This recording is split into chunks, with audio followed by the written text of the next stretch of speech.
YouTube can be a tricky system in regards to copyright. Copyright infringement is where you happen to use other people's content and you do not edit it in a transformative or creative way. That then owner of the original content has the right to take your content down. Ultimately with YouTube, they try to stay out of the copyright process as they don't want to get into any lawsuits with copyright holders. So what YouTube did to avoid lawsuits on their end, they handed over a system that allows copyright owners to see if various videos are using their content without transforming it. This then allows the copyright owners to pick between two different punishments or disputes. The first action they can take is a thing called copyright claim. A copyright claim means they are going to allow you to run ads and keep your video online, but they get to keep all the money made on that video. The second action they can take is a thing called copyright strike.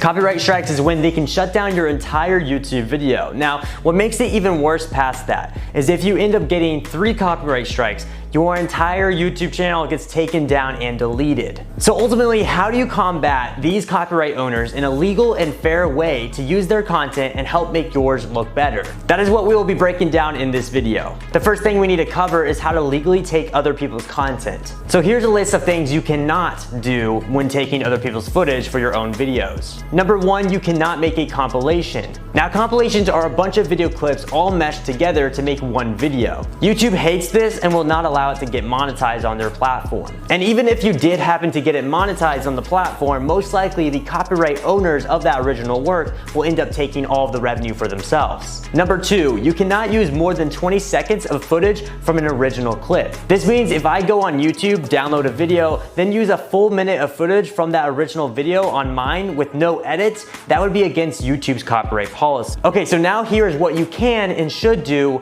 when you're trying to avoid copyright issues. Step 1, when you are making a video, let's say around a movie like Avengers, you're going to go online and search for Avenger movie clips.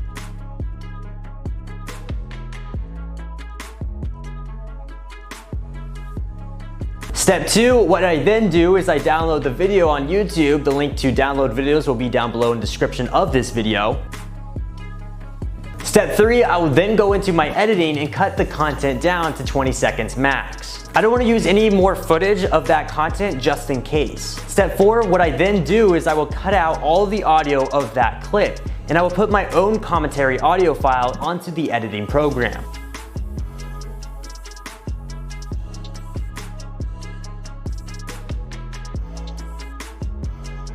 Step 5, I will then go on Google and search for various images that are high quality by going to the filter option and selecting large images.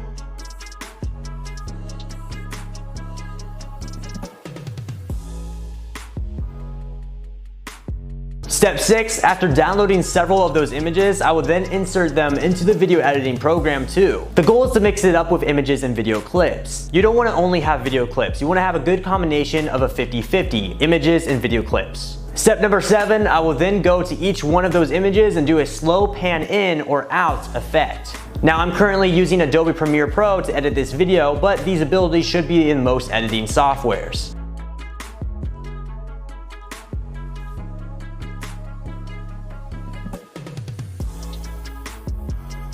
Step 8, I will then go to all the video clips in my editing program that I downloaded and added, and I will then select each clip and zoom in on the video content. By zooming in or by possibly adding a border to the content, this allows the YouTube AI Content ID system to not trigger and send a notification to the original copyright owners of that content, and just giving them a notification that someone is using their work. When the final video is done, it will come out to look something like this.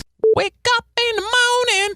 Vibranium will be more important than you think. With the upcoming Phase 4 and more, it's understandable the focus has been heavily focused on the new characters and the new storylines. However, one area hasn't been focused on that's actually literally plot devices. Most of the time, it's an object or material that causes conflicts. We just got done with the Infinity Stone arc, which had stones and a gauntlet. It only makes sense that we needed... And that is pretty much in a nutshell how you edit your videos for fair use. In the next course video, I will break down how to dispute copyright issues and claims if the original copyright owner still wants to try to take your video down. I'll go ahead and see you guys in the next course video.